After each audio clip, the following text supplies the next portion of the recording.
మీ favourite hero ఎవరు? ఓహో! Cinema హీరోలు గుర్తొస్తున్నారా? ఇదే ప్రశ్న అనన్య మధుర్ శర్మని అడిగితే మా బాబాయ్ నా హీరో అని అన్నది. ఇంతకీ వాళ్ళ చాచా ఎవరో తెలుసా? మేజర్ మోహిత్ శర్మ. అశోక చక్ర, సేనా మెడల్ అవార్డు గ్రహీత. బాలీవుడ్లో స్టోరీలు లేవు అని బాధపడుతూ ఉంటారు. ఇతని మీద సినిమా తీస్తే పక్కా రికార్డులన్నీ బ్రేక్ అయిపోతాయి.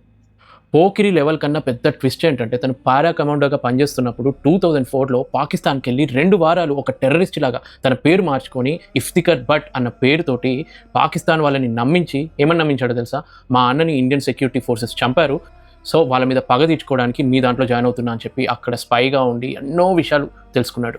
మొత్తం గడ్డము జుట్టు షోల్డర్ వర్స్కు పెంచి వాళ్ళలాగా నటించాలంటే నిజంగా ఎంత కష్టం ఒక స్పైగా. లాస్ట్కి అక్కడి టెర్రరిస్టులను చంపి ఇండియాకి వచ్చేసాడు. దానికి గాను అతనికి సేనా మెడల్ వచ్చింది. అయితే 5 ఏళ్ల తర్వాత తను లీవ్లో ఉన్నాడు. హాలిడేస్ని ఎంజాయ్ చేస్తున్న టైంలో వాళ్ళ ఫ్రెండ్ అడిగాడు, నేను కూడా ఇంటికి వెళ్ళాలి, నువ్వు నన్ను కొంచెం రీప్లేస్ చేస్తావంటే తన లీవ్ పీరియడ్ని వదిలేసుకొని అక్కడికి వెళ్ళాడు. Haphruda forest Kupwara 21 March 2009 terrorist attacks చేస్తున్నప్పుడు వీళ్ళు పోరాడుతూ 4 టెర్రరిస్టులను చంపారు. సో తన ఫ్రెండ్స్ 2 గాయపడితే వాళ్ళని కాపాడే క్రమంలో తను వాళ్ళని కాపాడి తప్పించుకోవచ్చు, కానీ ఆ టెర్రరిస్టులను ఎట్లయినా చంపాలి అని చెప్పి మళ్ళీ వెనక్కి వెళ్ళి పోరాడుతూ చనిపోయాడు. అతని ఏజ్ ఆ టైంకి 31 ఇయర్స్ మాత్రమే. పోరాటం చేసి టెర్రరిస్టులను చంపినందుకు గాను తను చనిపోయిన తర్వాత 2010 రిపబ్లిక్ డే రోజు తనకి అశోక చక్ర అవార్డు ఇచ్చారు.